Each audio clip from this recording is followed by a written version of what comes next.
मुझे बहुत अच्छा लग रहा है क्योंकि 9 साल पहले मेरा फर्स्ट शो यहाँ मैं घर घर खेली था एंड तब मैं 9 साल की थी। अब मैं 18 साल की हूँ, बट तब मैंने मिष्टी का किरदार निभाया था, इकबाल खान की बेटी में बनी थी उसमें, और मैंने ब्लाइंड का रोल किया था। मेरा फर्स्ट शो था वो। और अब 9 साल बाद मैं एक बिल्कुल ही ऑपोजिट, बिल्कुल ही कॉन्ट्रास्ट, इनफैक्ट अब तक मैंने जितने भी शोज किए हैं बिल्कुल अलग हटके एकदम ये शो है। और मैं वापस आ रही हूँ जी पे with a very different concept, और वापस अपना टाइम भी आएगा लेकर मैं आ रही हूँ। मुझे बहुत ही एक्साइटमेंट फील हो रही है क्योंकि ये कैरेक्टर एक चैलेंजिंग कैरेक्टर है। जैसे मैंने ब्लाइंड का किरदार निभाया था उस उम्र में मेरे लिए चैलेंजिंग था, मैंने बहुत कुछ सीखा। और क्योंकि मेरा फर्स्ट शो था तो मेरे लिए एकदम, क्या बोलती हूँ, बिगिनर था मेरे लिए उस टाइम। और अब 9 साल हो चुके हैं, बट फिर भी ये जो कैरेक्टर है रानी का, ये इतना अलग है। मतलब एज एन आर्टिस्ट मेरे लिए बहुत ही अच्छी बात है, क्योंकि बहुत, जब भी एक एक्टर के लिए कोई चैलेंजिंग रोल होता है तो आपको बहुत अच्छा लगता है, क्योंकि आप सीखते हो, आप उस पे काम करते हो, आप उसे एक्सप्लोर करते हो, नई नई चीजें करते हो ताकि आपके कैरेक्टर पे वो दिखे एंड ऑडियंसेस को पसंद आए। इसलिए रानी का जो किरदार है, अनुष्का जैसे मुंबई सिटी की लड़की है, 14 साल से मैं मुंबई में हूँ, और ये है एकदम गांव की रानी, एकदम बिंदास एंड बलिया से है, तो बहुत ही अलग है मेरे पर्सनल लाइफ से और मैंने जितने भी रोल किए हैं।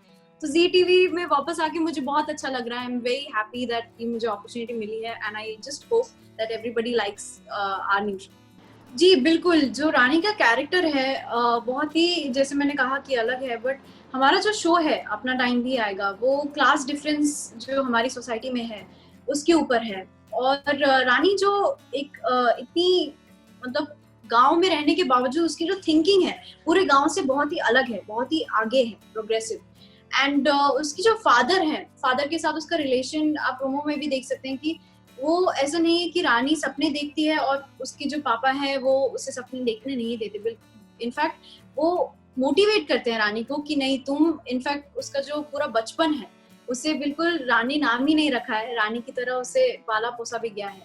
और गांव में रहने के बावजूद उसके एकदम रानी की तरह उसके पापा ने उसे पाला है।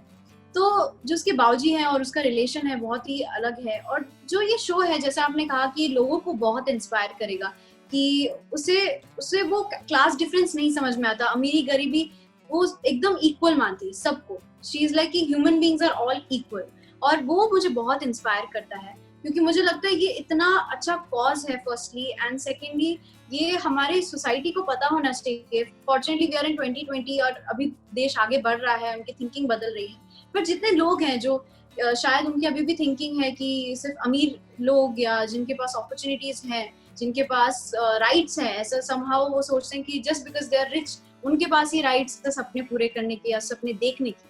तो जो औकात की जो बात है, इसलिए हमारा हैशटैग है औकात के बाहर, क्योंकि रानी को जब लोग बोलते हैं कि तुम्हारी औकात नहीं है, तुम ऐसा नहीं कर सकती, तुम ये नहीं कर सकती, वो बोलती है औकात क्या होता है। तो उसके लिए औकात, छोटा बड़ी, अमीरी गरीबी, ये सब कुछ नहीं है। तो मुझे बहुत इंस्पायर फील होता है इस कैरेक्टर से, क्योंकि ये कैरेक्टर बहुत, जितनी आप देखेंगे कि मस्ती करती है, खिलखिलाती है, हंसती है, बहुत बिंदास है, बट उतनी वो स्मार्ट और सेंसिबल है। और वो अपने अपने आप को जितना कॉन्फिडेंटली प्रेजेंट करती है वो इसलिए करती है क्योंकि वो समझती है कि सब लोग इक्वल है, सब इंसान है, सब इक्वल है, और इससे मुझे बहुत इंस्पायर फील होता है।